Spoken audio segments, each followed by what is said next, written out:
I hope तपाईँहरू पनि सन्चै हुनुहुन्छ होला। म पनि एकदम सन्चै छु। साथीहरू मलाई चाहिँ नि घरदेखि निकाल्न आँटिसक्यो। किन भन्नुहुन्छ भने मैले ग्यास लगेको 4 दिन भइसकिसक्यो। खै ग्यास नपाएको हो कि अङ्कलले फोन नगरेको हो कि मेरोमा कि फोन नलागेको हो कि के हो, म त गाइस कन्फ्युज, म पुरै बुझ्न सकेको छैन। मैले ग्यास लगेको 4 दिन भइसक्यो। अङ्कलले भन्नुभएको थियो ग्यास आएपछि म हजुरलाई कल गर्छु भनेर, तर अङ्कलले कल गर्नु बिर्सिनु भयो कि या मेरो फोन नम्बर नै थाहा भएन कि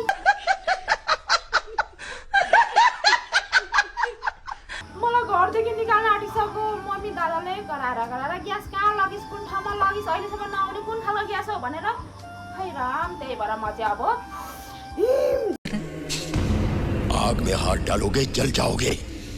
साथीहरू म चाहिँ बाटोमा निस्किएँ किनकि सिटी पर्खिनु पर्छ नि त। भनेको बेला आधी घन्टै लाग्छ होला, आउँदैन है। त्यही मात्र फेरि म हिँड्ने दिनमा त्यस्तै हुन्छ। त्यही भएर म चाहिँ अगाडि नै आएर यहाँ सिटी पर्खिरहेको छु। सिटी पनि आउँदैन भनेको बेला कामको बेलामा।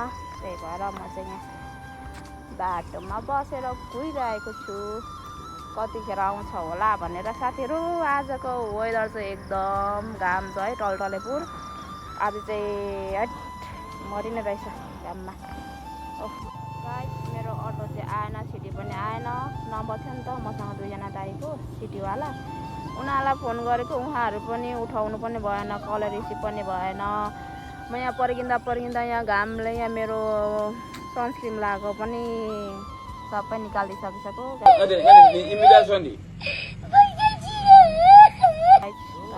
अहिलेसम्म आउँदैन। यो सिटी कहाँ मरेको छ क्या, आयो भने फेरि लस्करै स्याप्याप्याप आउँछ, आएन भने चाहिँ यस्तै हुन्छ क्या। विरक्तै लाग्दैछ पर्खिँदा। मेरो मेकअप खेर गइसकिसक्यो साथीहरू।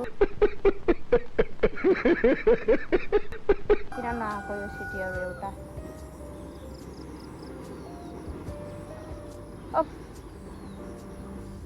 गाइस बल्ल 1 घन्टामा एउटा सिटी आयो। आम्मा पर्खिँदा मरिनु रहेछ सिटी पर्खिँदै। सबै बस्ने मेरो सनस्क्रिन पनि निकालिसक्छ।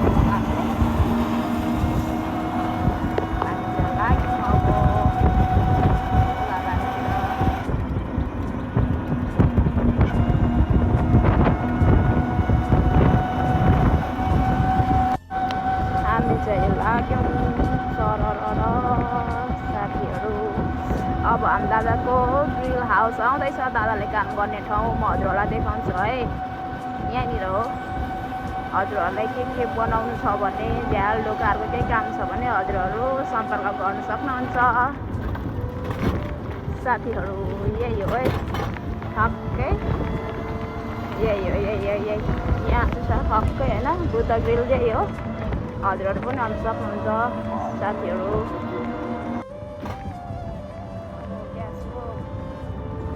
छैन अब आज पनि त्यो चाहिँ खाली बस्नुपर्ने हो कि यहाँ चाहिँ बस्नको पर्छ रहेछ।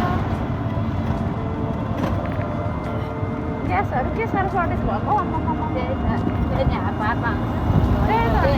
हात आउँछ। त्यो पनि मैले त ल्याएको त 4 दिन 5 दिन भइसक्यो।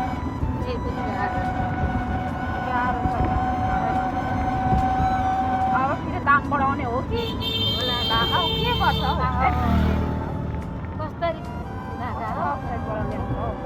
आफ्नो साइडबाट बुझाउनु सिधै ल्याउँछ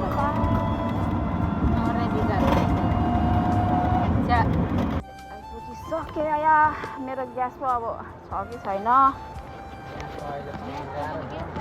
बिजोक हुने पऱ्यो साथीहरू। म चाहिँ ग्यासको ठाउँमा आइसकिसकेँ। अङ्कल ग्यास आयो? अनि कल गर्नु भन्नु तपाईँले त मलाई।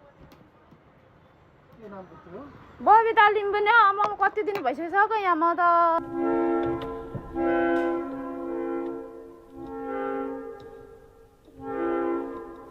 धेरै पनि त्यतिखेर त थिएन त मान्छेको नाम त लिस्टमा त्यहाँ। अहिले एक हप्तामा 50-60 जना भन्दा बढी हुन्छ। अब चाहिँ के अरे आउँदा चाहिँ पहिलो नम्बरै भरिन्छ कहिले झर्छ अब चाहिँ सोमबारतिर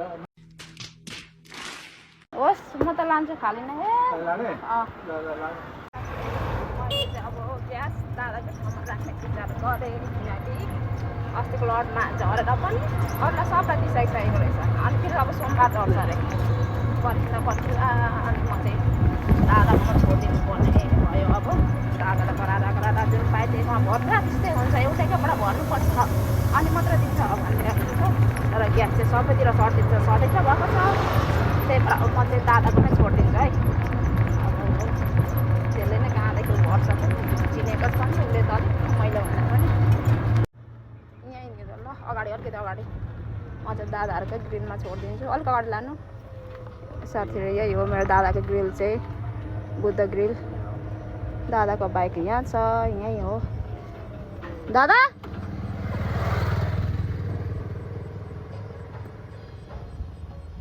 हाम्रो दादा चाहिँ के जोखाना हेर्दैछ आउँ कि नआउँ गर्दै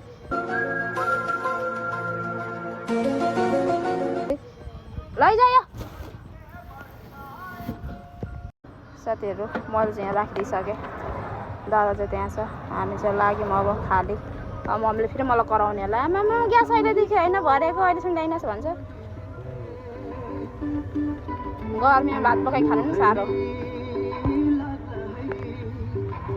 घर गइसकिसकेँ ग्यास पनि अब त्यतिकै भयो सन्तान बाटो हुँदैन ग्यासवालाहरू उनीहरूको चिनेको कस्टमरहरू गएको त्यहाँ छेउछेउमा आउनेहरूलाई दिन्छ अनि हामी जस्तोलाई त्यत्तिकै अल्झाइ राख्छ भोलि पर्सि भन्दै अब मलाई गर्नुपर्छ खोइ ग्यास भनेर मार्नु भने साथीहरू म चाहिँ घर लाग्दैछु है अब जानु पर्यो